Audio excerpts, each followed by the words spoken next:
And for the first time in 8 years, New Jersey voters will narrow down a choice for a new governor. Political experts say the race is a test for President Trump. The big question being, will a blue state, now leaning red, vote for a Republican? Yeah, that's the question. Joining us now to break it all down is political analyst Steve Adubato. Steve, thank you so much for joining us. My pleasure. Great to be with you. Likewise. So how much of an influence do you think Trump is going to have on New Jersey voters?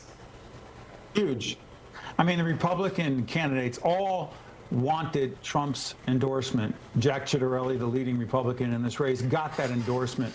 The question becomes, once you get that endorsement, if you win the primary as a Republican, how do you play in a general election? How will the candidate closely tied to the MAGA Trump movement play in a blue state that leans, frankly, a little more purple than people realize, because Donald Trump only lost New Jersey by 6 percentage points last year. It could be a year Republicans could win the governorship. It has happened in New Jersey in the past. Wow. You're talking about that really tight race there. What is something in the Republicans' agenda that could have a negative impact on voters? Maybe something that they could change their tune with that would help them out in this election?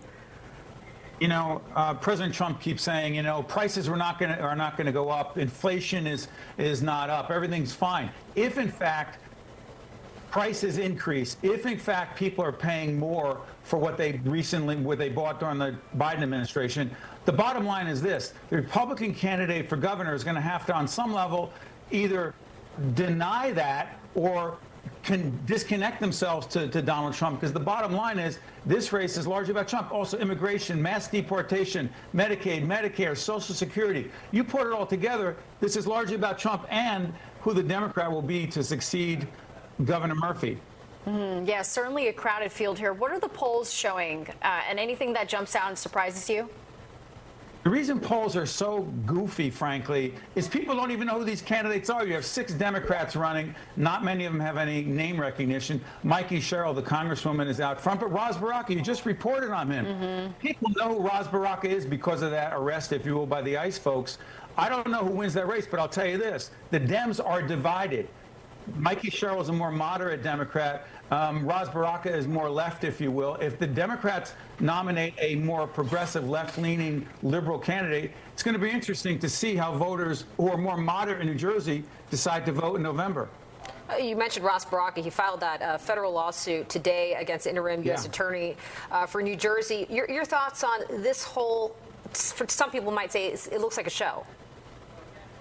But a show on whose part? Is it Elena Haba? Is it the acting U.S. attorney putting on a show for Donald Trump by arresting the mayor of Newark at a detention center? Or is it Ras Baraka saying, you know, look, and by the way, Baraka says he did all the right things. I don't really know legally how it plays out, but they did let him go. Remember that? Yeah. It's a show on everyone's part, but the reality is mass deportations, immigration, those are real issues. And putting on a sideshow, whether you're a D or an R, isn't going to get it solved.